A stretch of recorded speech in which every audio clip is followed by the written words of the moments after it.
Good morning, guys.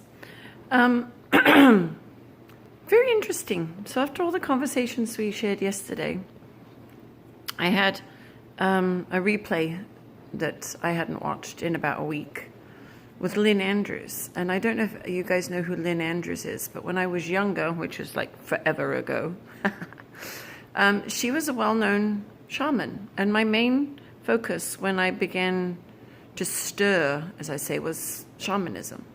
I trained with Native Americans, Charlie, who was a time walker, and you probably all heard the story how, then it went on to be druids and et cetera, and it was always shamanic. And recently, the focus has been very on returning to one's source and bringing one's source back down into one's physical body. So it was all a little steppy stone. But having listened to Lynn Andrews this morning, she's so eloquently described what I was fumbling to explain yesterday, the importance of bringing it back and grounding it down in such a simplistic way that she reminded me of all the shamanic training that I've had. And I realized that the moments of stepping through into another timeline that we were trying to describe yesterday is when you do finally wake to yourself. But nothing changes. But everything changes and remains the same. So it's just a little validation for myself listening to it, going, oh my gosh, she's 70 and she's dithery now and she explains magically wonderful things. But she brought me back to the beginning of my escapades into spirit, which was shamanism.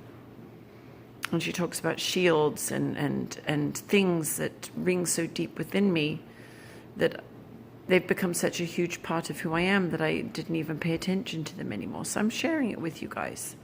Absolutely fantastic. And it will just put into words, maybe in a more eloquent way, what I was struggling to say yesterday. And it helps me realize, that is the magic moment. The moment I stretched and reached for and went through all the training for my entire life up till now with all these wonderful, wonderful teachers.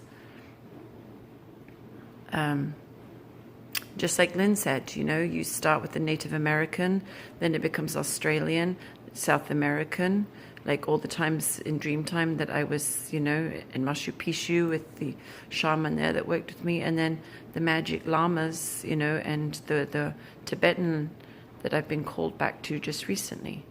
And that's where we encountered all of the feminine, and that's why we were also resonant with the Sophia tribe, is because we've all done tuition with these beings. We've done this focus throughout this lifetime and all the lifetimes.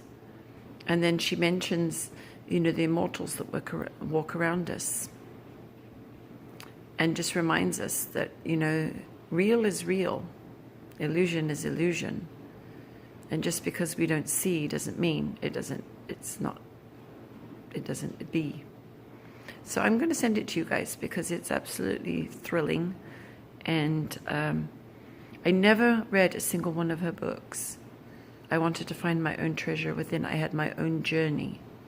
But listening to her now, I feel she's an aspect to the grandmother that I was told I was. And had I taken the mantle of the holy woman that I met when I lived in Escondido that was dying on Rincon, she said, I was the inheritor and I was the next in line. Had I honored that, maybe my whole life would have been different.